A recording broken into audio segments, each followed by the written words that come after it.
impacted me the most is actually Barking the Mouse, which is a class book that I was able to publish with my students this year.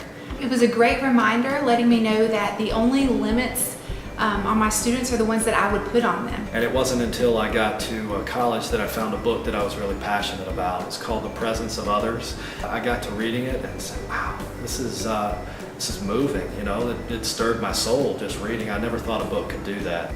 My favorite book is The Help by Catherine Stockett. And that book just took me into Mississippi in the 1960s. Every single emotion that you could have that I had, that book tapped. I really like The Purpose-Driven Life because the first sentence in the book says it's not about you. And this life is not about me, it's about serving others. I was called to serve others, to be a teacher. My favorite book would definitely be The Rules. When you're talking about don't judge a book by its cover, the cover of the book is so simplistic. And it's so much more. It's talking about students with disabilities, which my kids can kind of connect to.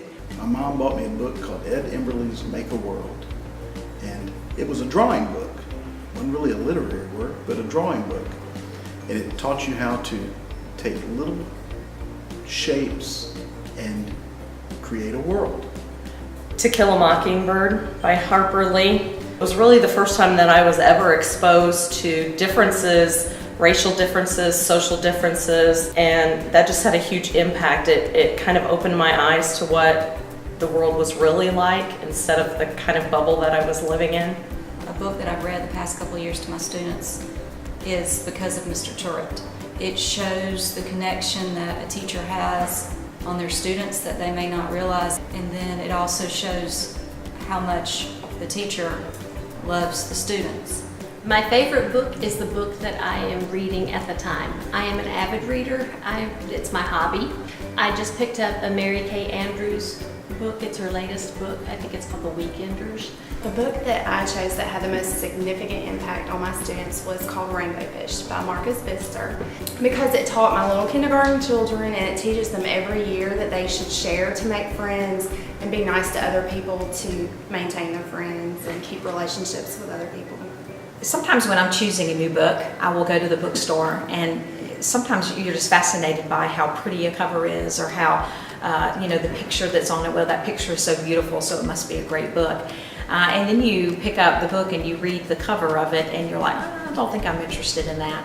There's a level I think that students can get to, but that's hidden. It's beyond the surface, and you don't know that until you show some compassion, some caring for them. They all have their own strengths. They all have their own creativity. They all are unique individuals and are all equal within my classroom. Even at 5 and 6 years old, students come to me and they've already been judged and labeled by family or friends or whoever, and I want them to know when they come into my room, they're having a fresh start. I believe in them, and that all those labels can just melt away. I made a decision a long time ago that every school year when we get our new list of students, I made the decision not to go to their previous teachers and ask them how this student was or to tell me about that student. And I think it's important to come in with an open mind and give everybody a clean slate. A lot of times my kids are labeled as the behavior children. And there's so much more than just the behavior children. They have personalities. These students can go on to be anything. Children can't help the packaging that they come in. They cannot help if their parents are wealthy or not wealthy. You cannot judge a student based on how they look or how they smell or the needs that they have, because everybody is a unique individual, and you have to look inside them and find what's special about that child. For new teachers, I would say it is very important on the first day of school to start building a one-on-one relationship with students.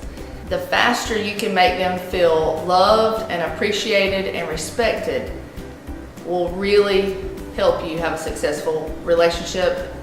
Just knowing that these children are relying on me. I always tell them I'm like your mother for 8 hours of the day.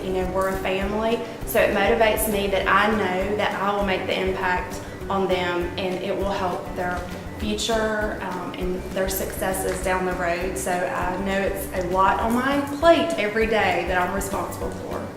So when they walk into our room, we need to see that the sky is the limit for them. They're going to achieve great things in our classroom.